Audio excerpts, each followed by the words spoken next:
Hello दोस्तों, स्वागत है आपका आज हमारे नए लेक्चर में। और आज हम पढ़ने वाले हैं बोन मैरो एग्जामिनेशन के बारे में। तो इसमें हम देखेंगे सबसे पहले कि बोन मैरो क्या होता है, उसके बाद देखेंगे indication for bone marrow examination, उसके बाद हम देखेंगे बोन मैरो बायोप्सी, उसके बाद हम देखेंगे बोन मैरो एस्पायरेशन, उसके बाद हम देखेंगे Contra induction of bone marrow examination, और इसके बाद देखेंगे bone marrow smear, fixation, staining, और लास्ट में इवेल्युएशन की इसका रिजल्ट क्या आता है।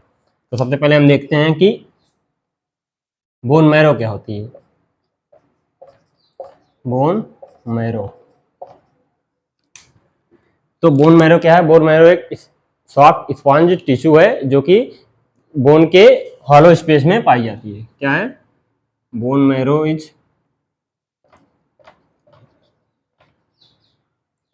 A soft spongy tissue found in the space of hollow bone.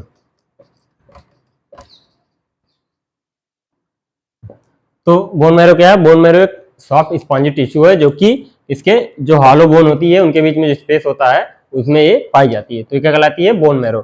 और कितने टाइप की होती हैं? दो टाइप की, एक होती है रेड बोन मैरो और एक होती है येलो बोन मैरो। तो दो टाइप की बोन मैरो होती है, एक होती है रेड बोन मैरो, एक होती है येलो बोन मैरो। अब इसके बाद देखते हैं हम कि तो हम क्या पढ़ रहे हैं? Bone marrow examination. तो इसके बाद हम देखते हैं कि इंडिकेशन। इंडिकेशन मतलब क्या हो जाएगा? इंडिकेशंस।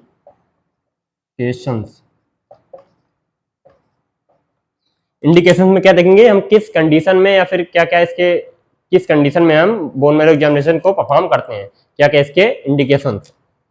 तो क्या क्या इसके इंडिकेशन हो सकते हैं? जैसे कि ब्लड सेल्स काउंट जो है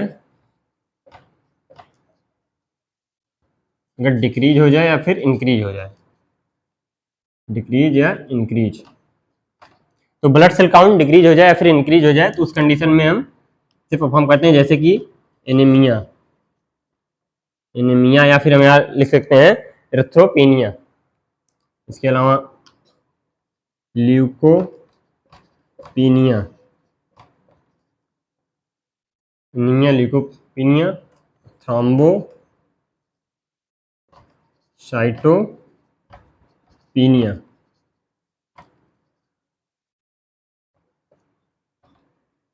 तो हमने क्या देखा कि ब्लड सेल काउंट जो है अगर डिक्रीज हो जाए तो इस कंडीशन में हम बोन मैरो एग्जामिनेशन को परफॉर्म करते हैं। तो उसमें क्या ब्लड सेल या तो डिक्रीज होगा या फिर इंक्रीज होगा। डिक्रीज में क्या क्या है? जैसे कि एनीमिया या फिर एथ्रोपिनिया कह देते हैं, मतलब कि आरबीसी कम हो जाना। ल्यूकोपिनिया मतलब कि डब्ल्यूबीसी डिक्रीज होना। थ्रोम्बोसाइटोपिनिया मतलब कि प्लेटलेट्स डिक्रीज हो जाना।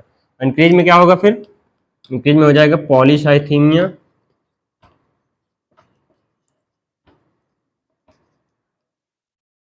ल्यूकोसाइटोसिस और थ्रोम्बोसाइटोसिस।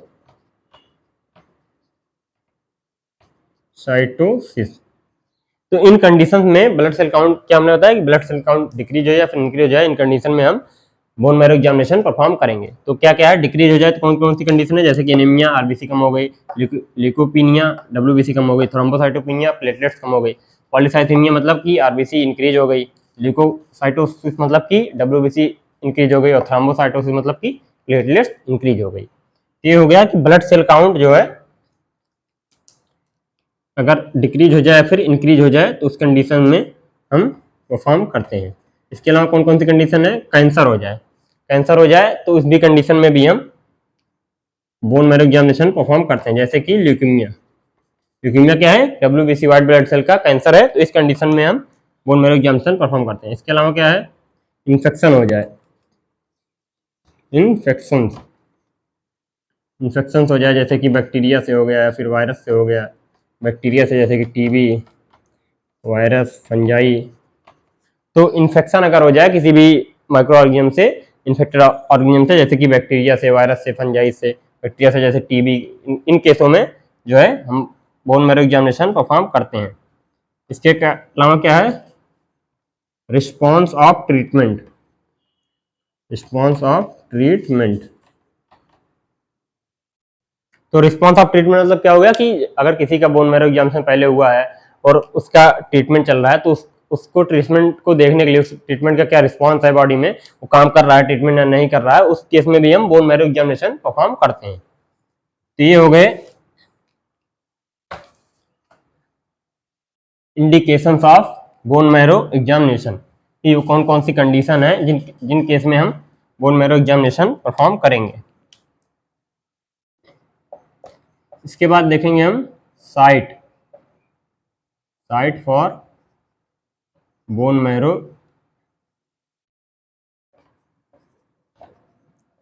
एग्जामिनेशन।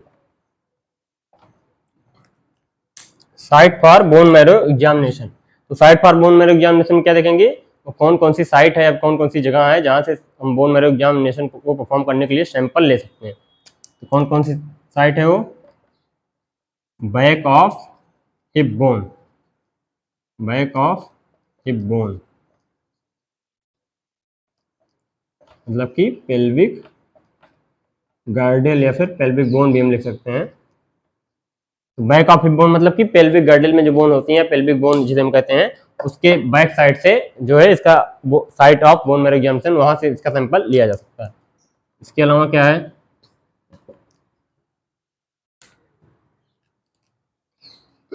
इसके अलावा है स्टर्नम। तो स्टर्नम से भी हम बोन मैरो एग्जामिनेशन के लिए सैंपल ले सकते हैं, ये भी एक साइट है, लेकिन ये क्या होता है, not for children, not for children, children के लिए नहीं होता है। इसके अलावा क्या है, टीबिया फॉर चिल्ड्रन। ये हो गए site of bone marrow examination या फिर site for bone marrow examination. Bone marrow examination को परफॉर्म करने के लिए कौन कौन सी साइट है जहां से हम सैंपल बोन मैरो एग्जामिनेशन के लिए ले सकते हैं। कहाँ कहाँ साइट है, पहला है बैक ऑफ हिप बोन या पेल्विक गर्डल, पेल्विक बोन से हम ले सकते हैं स्टर्नम, लेकिन स्टर्नम दूसरी क्या है, स्टर्नम, स्टर्नम लेकिन चिल्ड्रन के लिए नहीं है, नॉट फॉर चिल्ड्रन। और तीसरी क्या है, टीबिया, टीबिया किसके लिए, फॉर चिल्ड्रन। और इसके बाद देखते हैं हम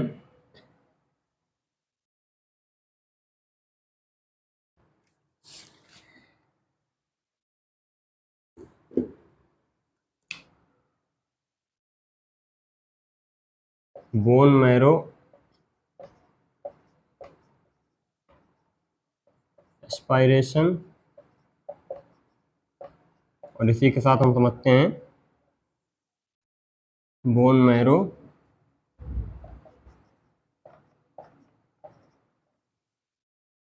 कोर बायोप्सी।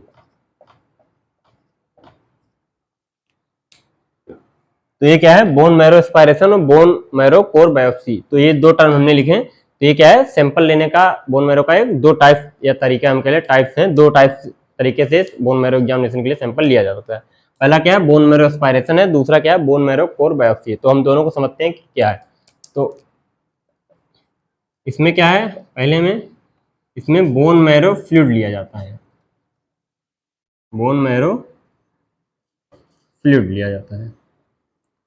और इसमें क्या लिया जाता है, bone marrow tissue, bone marrow. तो सबसे पहले हमने देखा कि ये दोनों क्या है, bone marrow aspiration, bone marrow core biopsy, ये दोनों बोन मैरो एग्जामिनेशन के सैंपल लेने के टाइप्स हैं या तरीके हैं। दो तरह से बोन मैरो एग्जामिनेशन के लिए हम सैंपल ले सकते हैं। पहला क्या है, पहला है बोन मैरो एस्पायरेशन, दूसरा है बोन मैरो कोर बायोप्सी। दोनों में क्या अंतर है, पहला अंतर है इनमें, इसमें जो है बोन मैरो फ्लूइड लिया जाता है और इसमें जो है बोन मैरो टिश्यू ली जाती है। यहाँ बायोप्सी का मतलब क्या होता है, स्मॉल पीस ऑफ टिश्यू को कट करके एग्जामिन करना। अब फिर दूसरा हम समझते हैं सलाह और क्लीमा नीडल, और इसमें क्या है, जैम सीधी और इस्लाम trephine bio core biopsy trephine core biopsy needle. तो दूसरा हमने क्या देखा, पहला डिफरेंस क्या देखा हमने, इसमें बोन मैरो फ्लूइड लिया जाता है, इसमें बोन मैरो टिश्यू ली जाती है।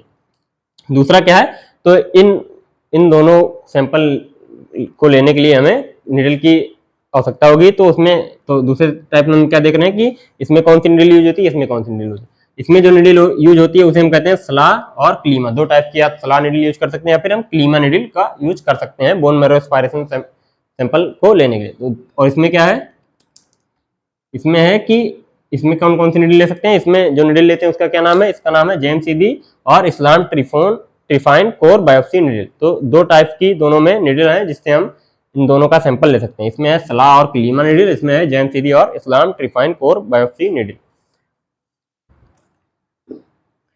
तो अब इसके बाद देखते हैं, हम समझ लेते हैं नॉर्मल प्रोसीजर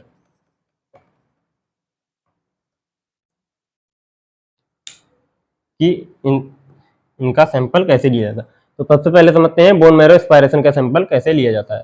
तो इसमें हमने क्या देखा, सबसे पहले इसमें किससे सैंपल लिया जाता है, बोन मैरो फ्लूइड का, और किससे लिया जाता है, सलाह और क्लीमा नीडल से। तो हम इसका प्रोसीजर क्या है, इसका प्रोसीजर है सबसे पहले जहाँ जहाँ भी जो भी हम साइट सिलेक्शन करते हैं जहाँ से हमें सैंपल लेना है, उसके बाद क्या करते हैं इसमें, उसके बाद क्लीन द स्किन को हम क्लीन कर देते हैं। जहाँ भी जहाँ से हमें सैंपल लेना है वहाँ की स्किन को हम क्लीन कर देते हैं। उसके बाद क्या करते हैं, अप्लाई लोकल एनेस्थीसिया को हम अप्लाई करते हैं। और उसके बाद क्या करते हैं, 16 गेज, ये कितने गेज की होती है, 16 गेज की जो है निडल होती है सलाह और क्लीमा निडल, उसको हम जिस साइट पे जहाँ से हमें सैंपल लेना है एनेस्थीसिया अप्लाई करने के बाद वहाँ परफॉर्म करते हैं। उसके बाद हम इसके हेल्प से, सलाह और क्लीमा निडल की हेल्प से, उस सलाह और क्लीमा निडल की हेल्प से हम वहाँ से बोन मैरो फ्लूइड को कलेक्ट कर लेते हैं। उसके बाद वहाँ पे हम क्या करते हैं, उस एरिया को वहाँ पे हम बाइंडिंग लगा देते हैं। उसके बाद हम इस जो भी सैंपल लिए हैं उसको हम किसी भी स्लाइड पर, जो सैंपल हमने बोन मैरो फ्लूइड लिया स्लाइड पर या फिर EDTA वाइल में हम ट्रांसफर कर देते हैं। तो ये हो गया इसका प्रोसीजर कैसे हम बोन मैरो एस्पायरेशन करते हैं। और इसमें क्या करते हैं, इसमें हम 11 गेज की जो है नीडल होती है उससे हम बोन मैरो कोर बायोप्सी का सैंपल लेते हैं। तो इसका क्या प्रोसीजर है, इसके लिए हम सेम साइट, तो जिस साइट से हमने बोन मैरो एस्पायरेशन के लिए सैंपल लिया है उसी साइट से हम बोन मैरो कोर बायोप्सी के लिए भी सैंपल लेते हैं। इसमें कौन सी नीडल यूज होती है, जेमसीडी और इस्लाम ट्रिफाइन कोर बायोप्सी नीडल। तो जेमसीडी नीडल या फिर जो भी टाइप की नीडल हम यूज कर रहे हैं उसकी सहायता से इसी तरीके से हम इसमें भी करेंगे। बस इसमें जो है सेम साइड सेम, और इसमें नीडल कितनी होती है, 11 गेज की होती है, और सेम साइड से हम यहाँ पर सैंपल लेते हैं। तो बस इसमें ये होता है कि जो इसमें नीडल होती है उसमें इसमें जो है सिरिंज ऐड करते हैं हम, लेकिन इसमें सिरिंज जो है नहीं ऐड करते हैं। सैंपल लेते वक्त सिरिंज जो है ऐड नहीं करते हैं। सबसे क्या करते हैं, हम वहाँ पे जिस साइड से हमने इसमें बोन मैरो एस्पायरेशन में सैंपल लिया है उसी साइड पे हम जेमसीडी नीडल को क्या कहते हैं इंसर्ट कर देते हैं। उसके बाद हम उसे रोटेट करके बोन मैरो टिश्यू को सैंपल ले लेते हैं। और इसमें क्या अंतर है, इसमें ज़्यादा पेन फील होता है, इसमें कम पेन फील होता है। ये हो गए कि बोन मैरो एस्पायरेशन और बोन मैरो कोर बायोप्सी क्या होती है और कैसे इसे परफॉर्म किया जाता है।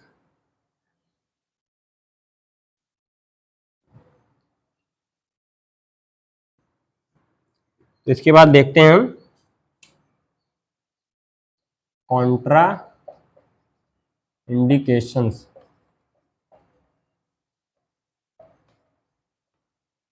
या फिर रिक्स।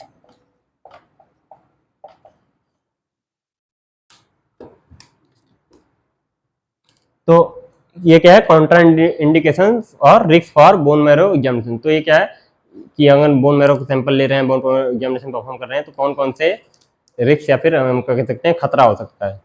तो क्या क्या हो सकता है, ब्लीडिंग हो सकती है, जैसे कि क्या हो सकती है, ब्लीडिंग हो सकती है। और इसके अलावा क्या है, एलर्जी हो सकती है,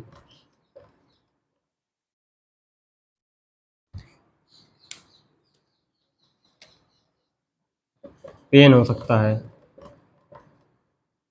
तो ये सब है कि क्या क्या कॉन्ट्राइंडिकेशन, मतलब क्या क्या रिस्क हैं बोन मैरो एग्जामिनेशन को परफॉर्म करने के लिए। तो क्या क्या ब्लीडिंग हो सकती है जहाँ साइड से हम सैंपल ले रहे हैं, एलर्जी हो सकती है, जो एनेस्थीसिया अप्लाई कर रहे हैं उससे एलर्जी हो सकती है किसी भी पेशेंट को, इसके अलावा पेन इसमें होता है। तो ये सब रिस्क हैं या फिर ये सब ये कुछ खतरे हैं ये जो बोन मैरो एग्जामिनेशन को परफॉर्म करने के लिए हो सकते हैं। तो इसके बाद देखते हैं हम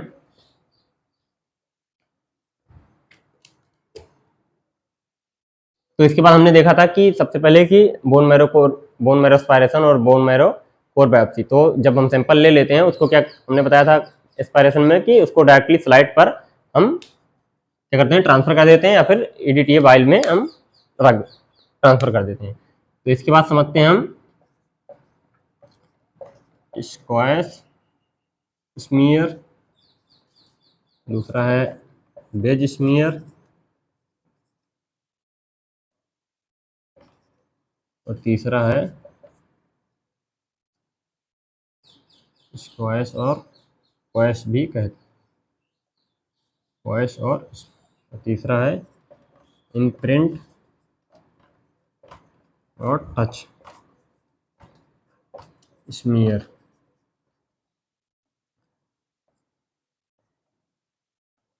तो ये क्या है कि जब भी हम सैंपल ले लिए बोन मैरो एस्पायरेशन के थ्रू या बोन मैरो कोर बायोप्सी के लिए ले रहे हैं तो उसे हम सैंपल को स्लाइड पर ट्रांसफर कर दिए तो हम क्या बनाएंगे फिर स्मीयर बनाएंगे। तो स्मीयर बनाने के 3 तरीके हैं। क्या क्या है? पहला है कोएस और स्क्वायर स्मीयर, इसके डिटेल में हम नहीं पढ़ेंगे, सिर्फ नाम जानते हैं। पहला क्या है? कोएस और स्क्वायर स्मीयर, दूसरा है बेज स्मीयर और तीसरा है इम्प्रिंट या फिर टच स्मीयर। ये दोनों किसके लिए है? ये है बोन मैरो एस्पायरेशन के लिए, बोन मैरो एस्पायरेशन के लिए।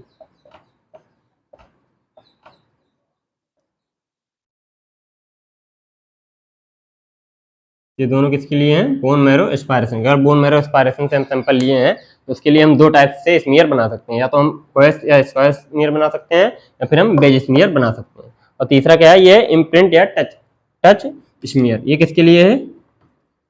ये bone marrow square core biopsy, bone marrow core biopsy.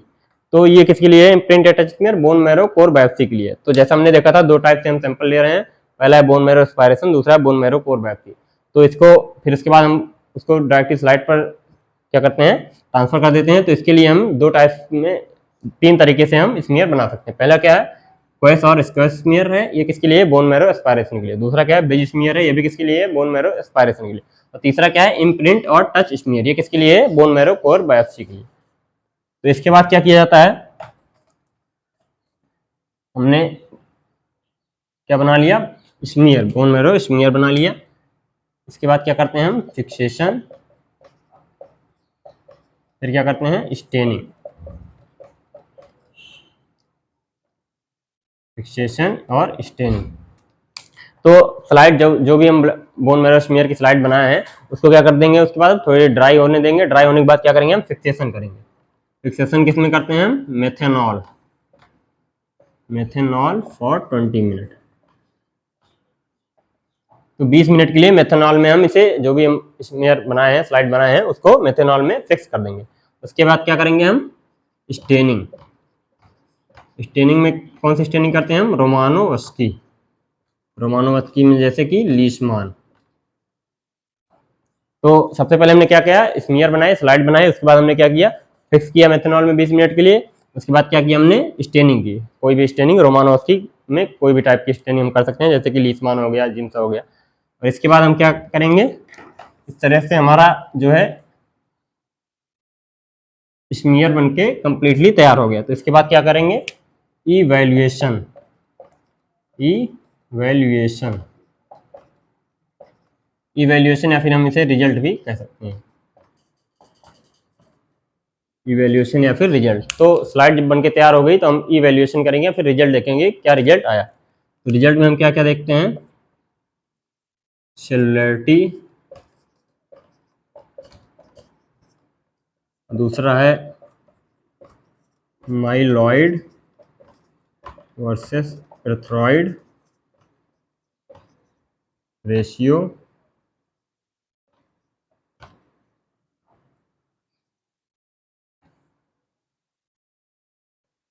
तीसरा है आयरन स्टोर। तो ये 3 चीजें हम इवेल्युएशन या फिर रिजल्ट में हम बोन मैरो एग्जामिनेशन के देखते हैं। पहला क्या है, सेलुलरिटी। सेलुलरिटी क्या है, फैट सेल वर्सेस फैट का ये रेशियो है, सेल वर्सेस फैट का ये रेशियो। इसके डिटेल में हमें नहीं जानना है क्योंकि हमारा ये काम नहीं है कि रिजल्ट को हम कैसे देखते हैं, सिर्फ हमें नाम जानना है क्या क्या हम रिजल्ट में देखते हैं। पहला क्या है, सेलुलरिटी है, इसमें क्या देखते हैं हम, सेल और फैट का रेशियो देखते हैं। दूसरा क्या है, माइलॉइड एरिथ्राइट रेशियो, इसमें क्या देखते हैं हम, माइलॉइड सेल और एरिथ्राइट सेल का रेशियो देखते हैं। और तीसरा क्या है, आयरन स्टोर, इसमें हम क्या देखते हैं, कितना आयरन उस सैंपल में स्टोर हुआ है। तो इस तरीके से हमने पढ़ा बोन मैरो एग्जामिनेशन के बारे में कि बोन मैरो एग्जामिनेशन क्या होता है। उसके बाद सबसे पहले हमने क्या देखा था, बोन मैरो क्या है। उसके बाद हमने देखा कि इंडिकेशंस क्या है, इसलिए हम बोन मैरो एग्जामिनेशन परफॉर्म करते हैं। उसके बाद हमने देखा site for bone marrow examination. उसके बाद हमने देखा bone marrow aspiration, bone marrow core biopsy, contraindication. उसके बाद हमने देखा फिर कैसे इसकी स्लाइड बनाई जाती है, स्मीयर तैयार किया जाता है। फिर हमने देखा फिक्सेशन और उसके बाद हमने देखा था स्टेनिंग और लास्ट में रिजल्ट। ये लेक्चर यहीं पर समाप्त होता हुआ, मिलते हैं अपने अगले लेक्चर में।